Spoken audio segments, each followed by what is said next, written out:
What's going on, guys? We just finished up here at the Harris Chain of Lakes for stop number 2 on the FLW Pro Circuit. Had another great event. I ended up finishing 23rd place, cashed a nice check, got some great points, so I have no complaints. You know, I've struggled in Florida the past few years. I've always found the right areas. I've just never been able to connect and put them in the boat when it counts. So felt good to get that monkey off my back this week.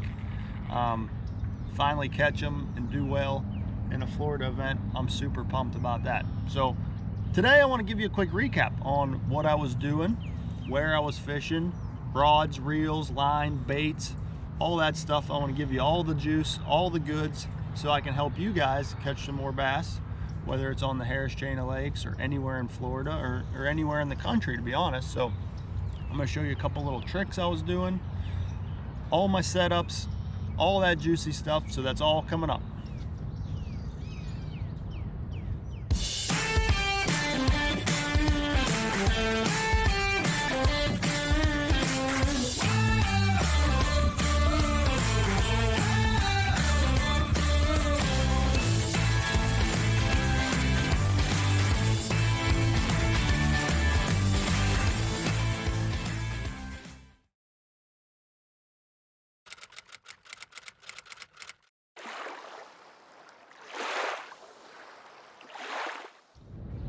So I practiced in Harris one day, and then I came to Griffin the second day, and I instantly started catching a lot of fish. So I hunkered down and spent the last 2 days of practice in Griffin, and that's actually where I ended up spending my event. So I ran to Griffin every day. Perfect conditions, and being the first one into the lock, it took me 55 minutes to get to my first spot. So I was sacrificing over an hour, no, I'm sorry, almost 2 hours of fishing time each day to run over to Griffin. Day one, I was blessed to have a good boat draw, and I made it through the first lock cycle, so I didn't have to wait at all. Day two, I was flip-flopped, so I was one of the last boats out, so I ended up stopping and fishing in Eustis, and I ended up catching a fish I weighed in. That's the only fish I weighed in that didn't come from Griffin. But made the long haul over to Griffin. There was a lot of offshore hydrilla out in Griffin, and that's what I like to fish. I like to get off the bank, find that grass, find the little subtleties, the little irregularities in the grass where those fish were really grouped up. There was a couple really big schools out on Griffin, and I was blessed enough to find a school that not many other people have found. Myself and Jacob Wall were really the only two that found it, and we put the smack down on some fish. We caught so many bass the last few days. Hats off to Jacob. He just flat out outfished me. He caught way more weight than I did. Just seemed like he was getting the better quality bites than me. So I'm not complaining, I'm just giving him props. He outfished me, that's for sure. So in Griffin, I spent a lot of time idling around, and I found I had like 5 areas I wanted to fish, and I really ended up only fishing about 3 of them because there were so many boats over here. I think 90 boats came over both days, so a couple of those areas got pounded with boats, and I had this one area in particular all to myself and Jacob. So I kind of hunkered down in that area just because I could visually see the amount of pressure it was getting. I didn't know if boats just left or were there before I came or whatever. So I knew how much pressure that area was getting. So I kind of hunkered down in that one area and just kept going back and forth, and ended up catching a nice limit each and every day. All right, so let's jump right into rods, reels, and baits. I actually still got everything on the deck. I haven't even put anything away yet. So what I caught probably the majority of my fish on this week was just a 3/4 ounce trap. It's kind of a chrome blackback color, and that is on the favorite Big Sexy 7.2 medium heavy. Got the favorite Soleus XCS 7.3 to 1 gear ratio. I wanted a little bit slower so I wasn't moving the bait too fast, but still enough speed to pick up if one's running at you. I was sort of yo-yoing it, hopping it out of the grass, and when it was fluttering down on the fall, they would swallow it. So you needed a fast reel to be able to catch up to them whenever they hit it on the slack line.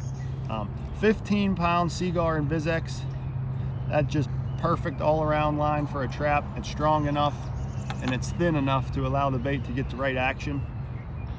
So that is what I caught. Probably at least 10, if not 12 of the fish I weighed came in on that exact trap right there. So other than that, I caught a few fish on a Megabass 110 jerkbait. Nothing fancy there. That's on the same exact rod as the trap, the Big Sexy 7.2 medium heavy. Same exact reel, Soleus XCS, and same exact line, 15-pound Seaguar and Vizex. So those were two very similar setups, actually identical setups, I'm sorry, and I just had a jerkbait on one and a trap on the other. So I had another rattle trap out, I had a big 3/4 ounce chatterbait and another jerkbait, but those three rods never really got any action. They just kind of rode around on the deck. Now we come over to the other side. This is what I did most of my damage on the third day, and I caught a few key fish the first and second day on this right here, and that's just a 1/2 ounce Z-Man jackhammer chatterbait. I got this on 15-pound Seaguar and Vizex again, and I just found the best chatterbait rod out there. It's the Favorite Hex. It's the brand new high-end series from Favorite. And what I was doing with this chatterbait is I wasn't just casting out and winding it. I was working it almost like a worm. So I would cast it out and let it sink down to the grass, and I was just dragging it sideways, almost like you would a Carolina rig or a worm. And this Favorite Hex rod is so sensitive that every time that blade is moving on the chatterbait, your rod tip's shaking. And I would just drag it along real slow like that and watch that rod tip, and all of a sudden it would just stop vibrating. You wouldn't feel a bite, it would just stop vibrating, and that was when a fish had it. You would just wind into them and load up. So this rod was key to feel those real subtle bites. They weren't really eating it that good. It kind of got tough there on the third day. So that real sensitive rod helped me land those fish that were just kind of mouthing it. They weren't really hitting it very hard, and that Hex rod really saved me there. So other than that, I caught a few fish on a worm on this rod right here. As you can see, right at the end of the day before I come in, I had one just about bite my worm in half right at the hook, so I missed him. But I was throwing a Zoom Magnum trick worm, June bug. This is a Favorite Hex 7.6 heavy. It's a perfect dragging worm rod. I got the Soleus XCS 8.1-to-1 on there, and I had 20-pound Seaguar Tatsu. I wanted a little bit heavier line in case I bowed up with one of them big ones, get matted down in the grass. 1/4 ounce Eco Pro tungsten and a 7/0 Trocar TK130. I wanted a big hook. You know, that's a pretty big worm I was throwing, so I needed that big hook to just fill out the worm. And I caught a few fish. I weighed in on that, I believe. I don't know, there was a lot of culling going on back there, so it's hard to remember what exactly I weighed some fish on, but I definitely caught quite a few nice fish throughout the week on this exact setup right here.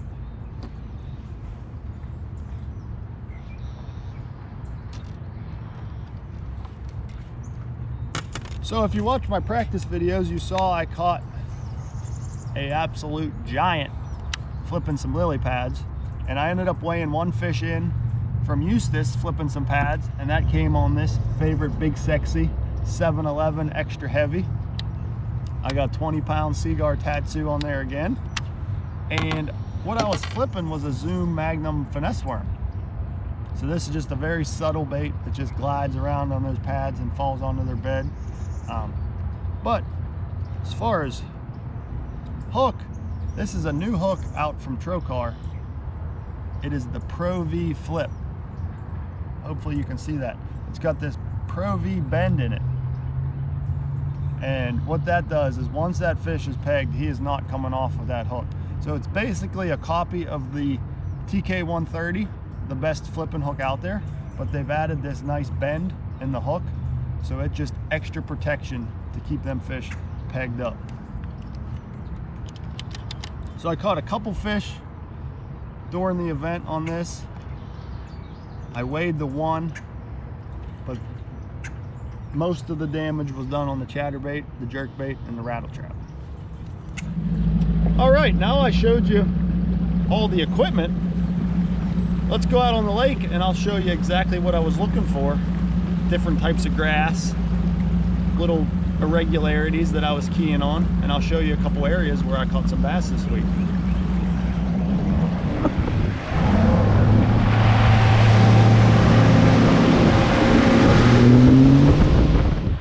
All right, so we made it out to the area where I caught the bulk of my fish. This is where Jacob and I were sharing.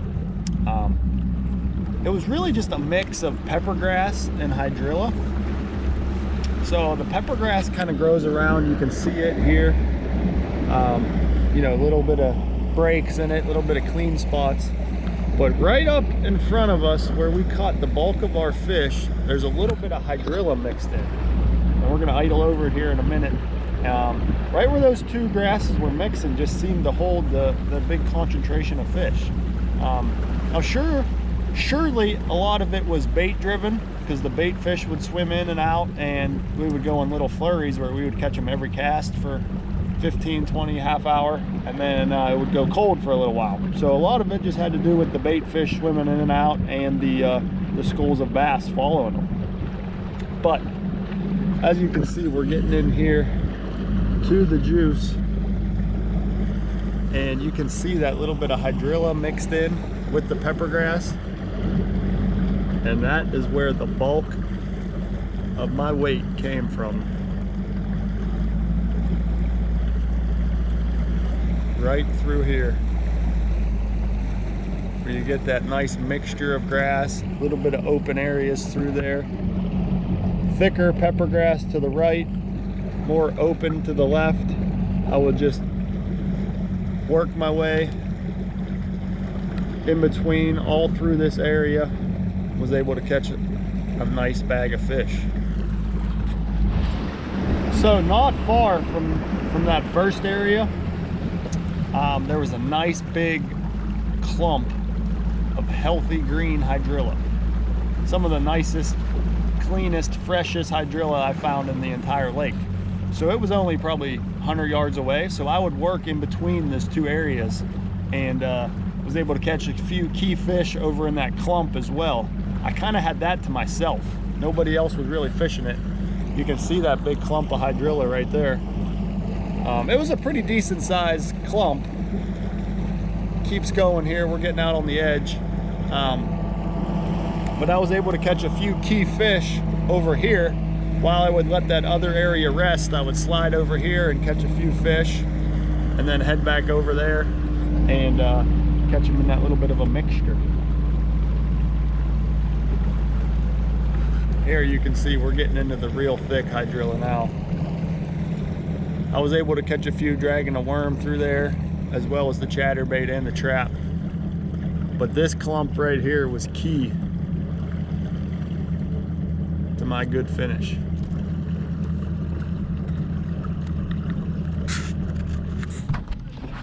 Well, since we're already out here, I got to make a few throws, see if they're still around.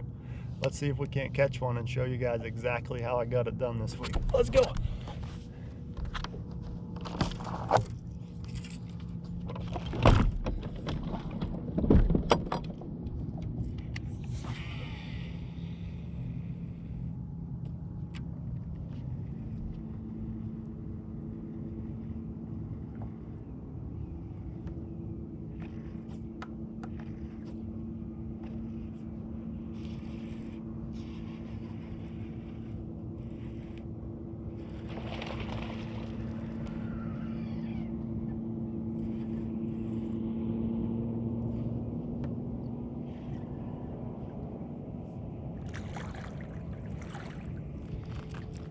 There we go, guys. That's how we got it done on the Haines chain. Smoking the trap. They're still here.